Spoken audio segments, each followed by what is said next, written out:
Now at 6:30 on WKYT this morning, the pregnant mother shot and killed in Lexington more than a week ago is now being laid to rest. And another Central Kentucky coroner is worried about the heroin problem in his county. And UK basketball players got the chance to visit with elementary school students during lunchtime. That's coming up on WKYT this morning.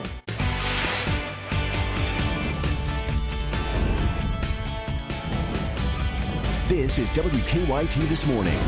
Good morning to you. I'm Michelle Chamberlain. Thanks so much for joining us on this Saturday, September 17th. Meteorologist Mike Linden joins us now with a look at today's weather. He's telling me it's going to be an ugly one out there. First you tell me gross, now you're telling me ugly. Anyway, the most beautiful day, I guess. That's exactly the way to describe it. Right now we're seeing the cloud cover slowly building over central Kentucky, and it's all going to lead toward what looks to be a wet and stormy afternoon. Now these storms are moving in from the west very slowly, so that is the potential there for things to get ugly, especially as those storms sit right on top of you. But right now on the Defender Radar Network, things are looking okay. If you have any errands you need to get them done through the morning hours rather than waiting for the afternoon, because this front, it's pretty big and it is working its way in again from the west. It's that warm air from the south that continues to fuel this front, and that is going to produce the potential for some strong thunderstorms heading into the second half of our day today. So if you're heading to Commonwealth for the game today, or if you're heading to Louisville for the game today, overall things are looking to be wet and stormy. Coming up, I'll take you hour by hour through your Saturday, show you when the storms get here, how long they'll stick around for, and what we can expect for the rest of the weekend. Thank you, Mike. Family and friends will all be in one place today to say their final goodbyes to Mariah Coleman. She was killed more than a week ago, along with her unborn baby, in a shooting off Winburn Drive in Lexington. WKYT's Mike Byers live from Consolidated Baptist Church with more information on her service. Good morning, Mike. Good morning, Michelle. It will be an emotional scene today when family and friends gather to say goodbye to Mariah Coleman and to her unborn child. The visitation for Coleman is from 11 a.m. to 1 p.m. here at Consolidated Baptist Church in Lexington. Her funeral will follow the wake. A memorial sits outside the apartment along Winburn Drive, where many have stopped by to pay their respects. There are balloons, signs, and flowers that mark the area where the mother-to-be and her unborn baby Jacoby lost their lives. Coleman, who was outside walking her dog along Winburn Drive when she was shot, is being remembered for her fun, loving personality and her laugh that could be picked out from a crowd. As loved ones deal with the loss of Coleman and their newest family member, police continue to try to track down the person or group responsible. Anyone with information is urged to contact Lexington Police at 859-258-5600. Live in Lexington, Mike Byer, WKYT. Thank you so much, Mike. One Central Kentucky coroner says heroin is a huge problem in his county. Madison County's coroner says he has seen close to 30 heroin overdoses this year. That total already surpasses where the amount was at the same time last year. President Barack Obama said Friday that he's releasing a proclamation making next week Prescription Opioid and Heroin Epidemic Awareness Week.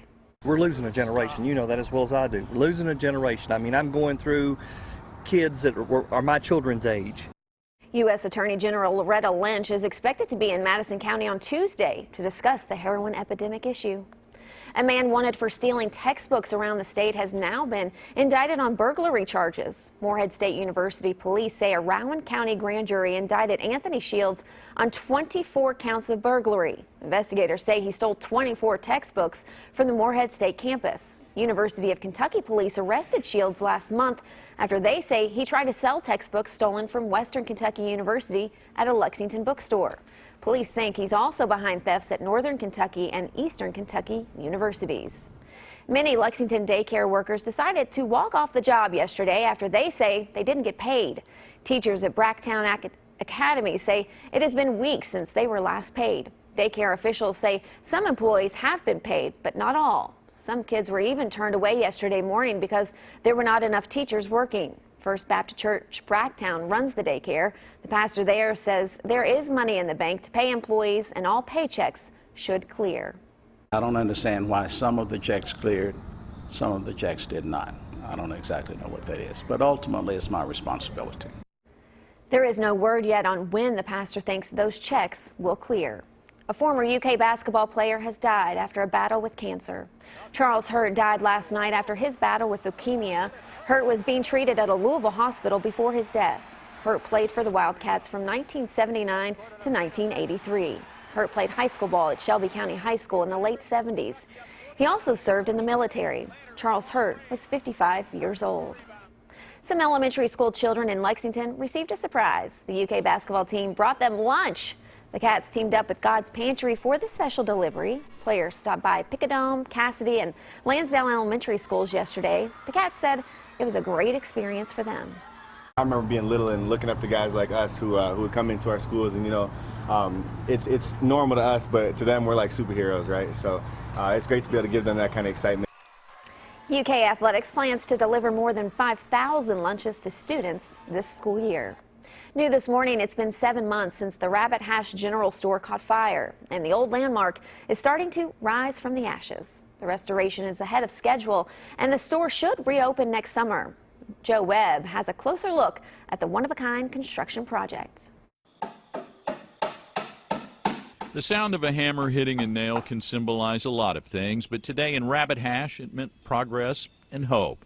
Some of the 19th century material harvested this summer is now the store's subfloor. The hardest work, the base, that must stand up to the Ohio River, is restored. Walls go up Monday. This is probably going to be a precedent setter in historic preservation, I think, because what we're going to end up with is the Rabbit Hash General Store, and it's going to look like the day before it burned. That was February 13th, 2016. The 1831 landmark looked like a goner, but 75% of the structure survived.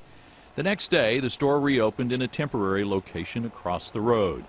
Longtime proprietor Terry Marksberry says the old store was like an old friend who held her close. She's hopeful the new store will retain the old one's charm and whimsy. Are you going to be able to duplicate the smell? I wonder. I think so. You know, a little burlap and incense and kerosene and things like that. Sure, we can do that. And you know, they'll give it the old Rabbit Hash try. They were able to save the foundation, most of those old beams. That's what the flooring is being nailed onto. And they're starting in the middle, which is the footprint of the original Rabbit Hash General Store. These wings on the side were added later, and this wing closest to the river that's going to be here where I'm standing now, it's been rebuilt a bunch of times before. It was the wing closest to the river, and the last time it was rebuilt, Don Clare thinks they fixed it with stuff that was floating by. We got floorboards that are made out of a house trim turned upside down, painted stuff, barn boards, crates. So the new store is being built professionally with old stuff. Workers got the 19th century materials from 4 old homes and businesses. So now let's take a look at what's going on around Central Kentucky today. There will be the 2nd annual Peace Love Run 5K in Lexington. The run starts at 9 o'clock this morning at Coldstream Park. It costs $30 for adults to enter and $20 for kids. Our own Micah Harris will be out there running the race, so be sure to say hello to him. All the money raised will go toward Kentucky's Save Animal Rescue Initiative. The annual Festival Latino de Lexington continues today. It will take place at the Courthouse Plaza in downtown Lexington. It starts at 4. The festival kicked off last night and includes live music, dancing, visual arts, and Latin foods.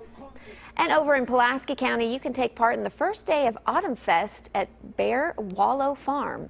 The festival runs through October 29th on Saturdays and Sundays. Today, you'll get to see the weigh-in of giant pumpkins. You can also go through a 4-acre corn maze and take a hayride to the pumpkin patch. The hayride sounds fun, doesn't it? So your time now is 6:39 on this Saturday morning. There's still plenty of news coming up on WKYT this morning. A Hollywood stuntman is celebrating this morning after completing a jump so tough that Evel Knievel couldn't do it. That story is coming up after Mike's forecast. And I'm tracking what looks to be a wet and stormy kickoff to the weekend. And of course, with so many football games going on in the Bluegrass today, the weather is a pretty big priority. Coming up, I'll show you how long these storms should stick around for.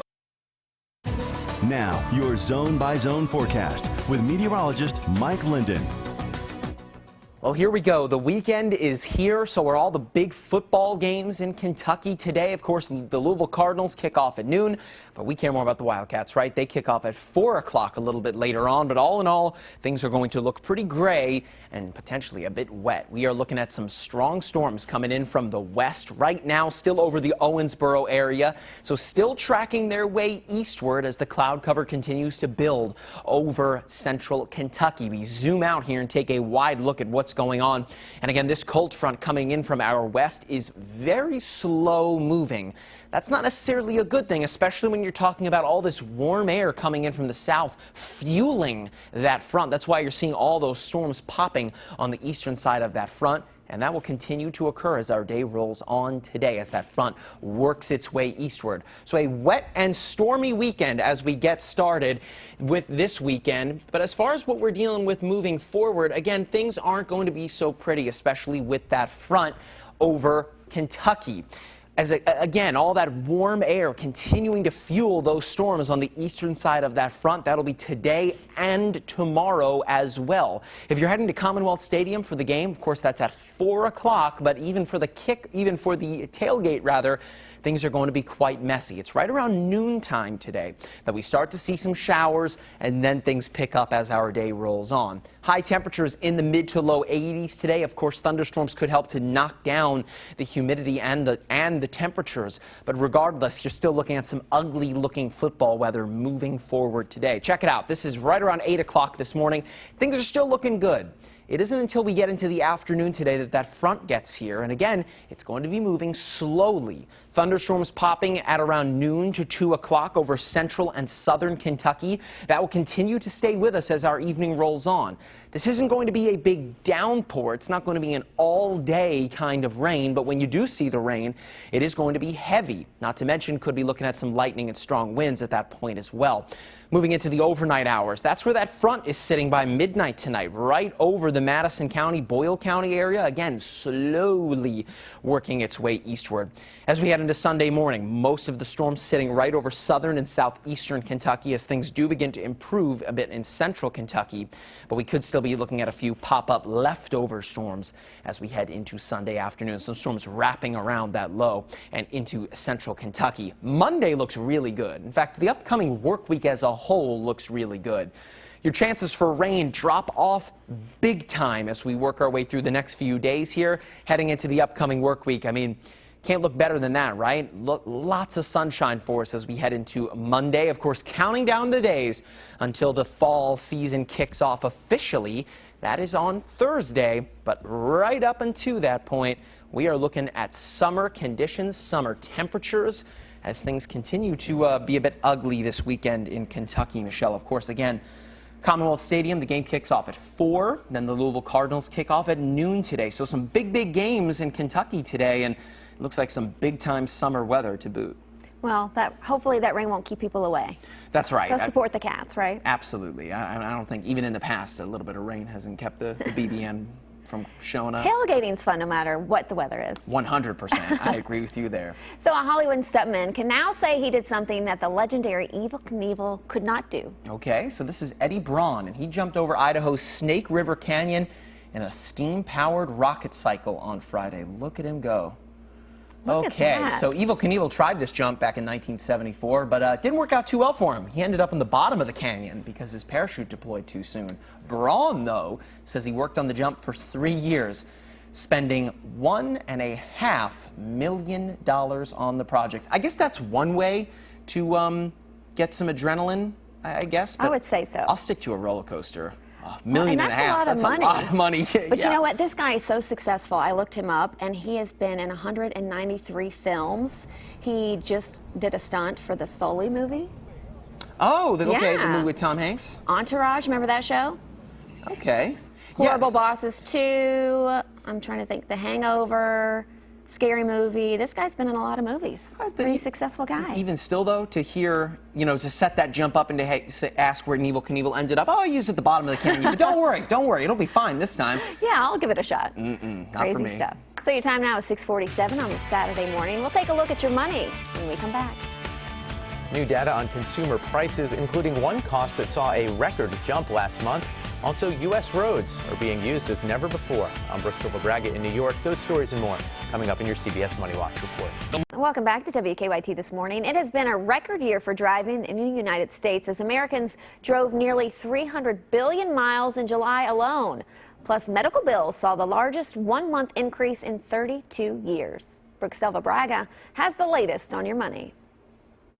Consumer prices moved higher last month. The Department of Labor's Consumer Price Index increased 0.2% in August, despite food and energy prices remaining unchanged. One driver of the higher costs, medical bills, which had the largest one-month increase in 32 years.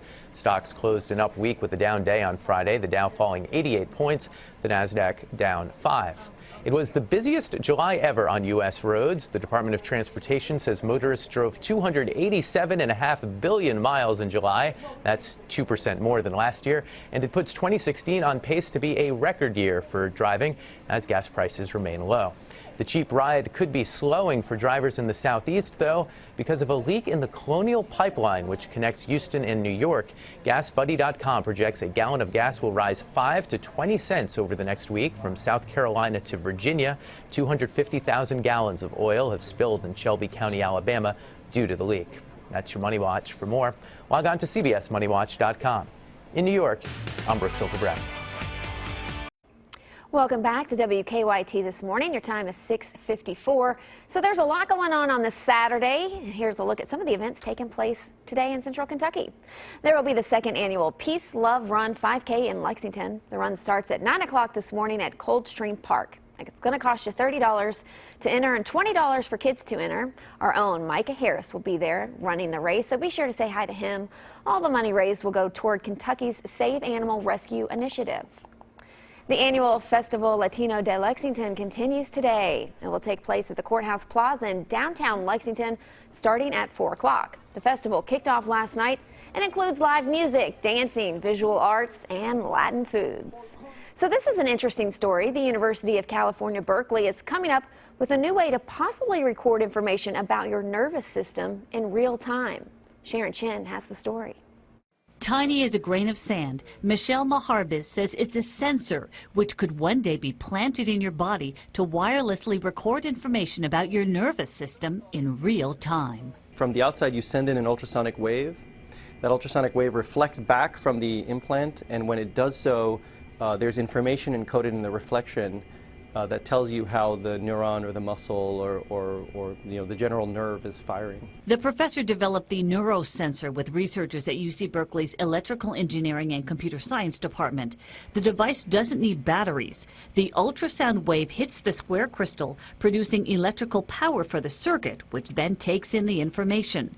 Michelle says the sensor could track and even treat a variety of medical conditions. It could record irregular heartbeats and offer patients more control over their prosthetic limbs. Like, for example, incontinence or bladder control. These are motor dysfunctions, and if you can block or stimulate the nerve properly, you can really address them in a therapeutic way. Jody Irons, executive director of the Epilepsy Foundation of Northern California, says the sensor could give new hope for 3 million Americans with a neurological condition.